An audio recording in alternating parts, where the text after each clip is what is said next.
আজকের গল্প প্রেমের পরিণাম। তোমাকে না বলেছি অন্য ছেলেদের সাথে কথা বলতে না? ওরা আমার বন্ধু। 4-5 বছর একসাথে পড়েছি। কথা না বললে কি হয়? তুমি নিষেধ করার পর আমি তো কোনো মেয়ের সাথে কথা বলিনি। তুমি তোমার মেয়ে বন্ধুদের সাথে কথা বলো, সমস্যা নেই। কিন্তু ছেলে বন্ধুদের সাথে কোনো কথা বলবে না। এটা আমি পছন্দ করি না। তোমার পছন্দ অপছন্দে আমার কিছু যায় আসে না। তুমি ছাড়াও আমার ব্যক্তিগত জীবন আছে, যা আমি এড়িয়ে চলতে পারবো না। কি? আমি ছাড়া তোমার অন্য পার্সোনাল লাইফ? আমি তোমার স্বামী।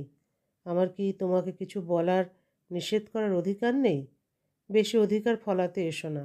সরি, তোমাকে নিষেধ করা ভুল হয়েছে আমার। ক্ষমা করে দিও আমায়।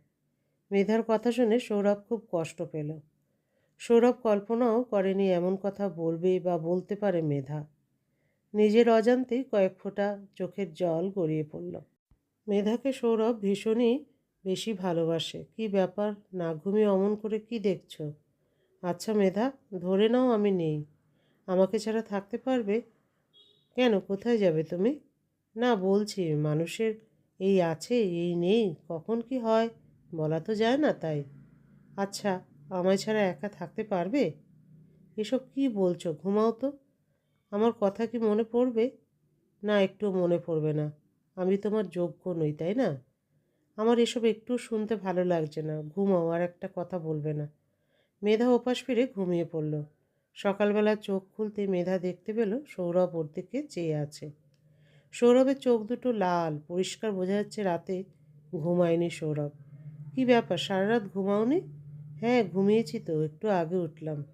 তুমি তো আমার আগে ওঠো না, আজ কেন? না, এমনি। সৌরভ কখনোই মেধাকে মিথ্যে বলে না, সেটা যে বিষয়ই হোক। কিন্তু মেধা স্পষ্টই বুঝতে পারল সৌরভ মিথ্যে বলছে। সৌরভ সারা রাত ঘুমায়নি।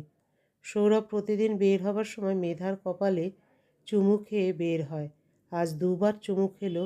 অন্যদিন হাসি খুশি যায়, চুপচাপ, চোখে জল ছলছল করছে। যাই শোনা। কয়েক পা এগিয়ে গিয়ে আবার ফিরে আসলো। কি হলো, কিছু ফেলে গেছো? না। তবে?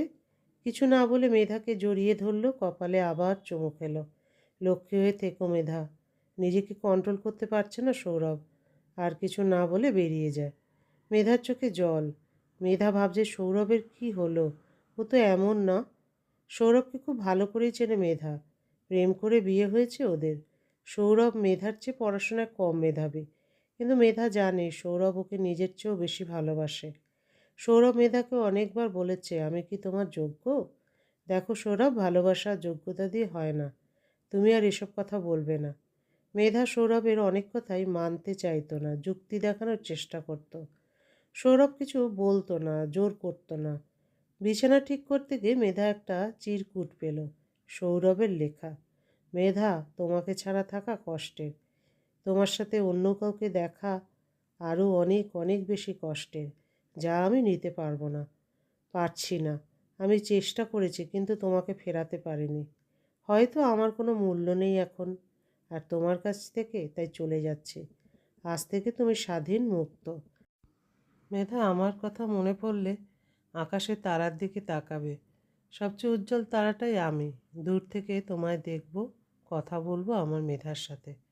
লক্ষ্মী হয়ে থেকো, ভালো থেকো। সাথে সাথে সৌরভের মোবাইলে ফোন করলো মেধা। মোবাইল বন্ধ, কি করবে বুঝতে পারছে না মেধা। সৌরভ অন্য ছেলেদের তুলনায় খুব বেশি ইমোশনাল। মেধা পরিবারের সবার কাছে ফোন করলো। সবাই সৌরভের নাম্বার বন্ধ পাচ্ছে। মেধা কাঁদছে। সবাই সৌরভকে খুঁজছে। 8-9 ঘন্টা পর খবর পাওয়া গেল সৌরভের লাশ হাসপাতালে। রোড অ্যাক্সিডেন্টে মারা গেছে সৌরভ। মেধা পাথর হয়ে গেল। মেধা জানে এটা অ্যাক্সিডেন্ট না, সৌরভ আত্মহত্যা করেছে। আর এজন্য দায়ী মেধা। মেধা এখন রাত হলে ছাদে গিয়ে বসে থাকে সৌরভের সাথে কথা বলার জন্য। ছাদে গিয়ে সবচেয়ে উজ্জ্বল তারাটার দিকে তাকিয়ে থাকে আর কথা বলে। বাবু, কেমন আছো তুমি আমাকে ছেড়ে? বাবু, আমি এখন কারোর সাথে কথা বলি না, শুধু তোমার সাথে কথা বলি। আমি শুধু তোমার মেধা। আমি তোমাকে অনেক কষ্ট দিয়েছি বাবু, তাই না? আমি খুব বাজে। কি বললে? আমার মেধা বাজে না। তাহলে আমাকে একা রেখে চলে গেলে কেন? এইভাবেই প্রতিদিন মেধা কথা বলে সৌরভের সাথে। মেধাকে ডাক্তার দেখানো হয় আস্তে আস্তে। মেধা কিছুটা স্বাভাবিক হয়। মেধা রাত হলেই ছাদে গিয়ে বসে থাকে সৌরভের জন্য।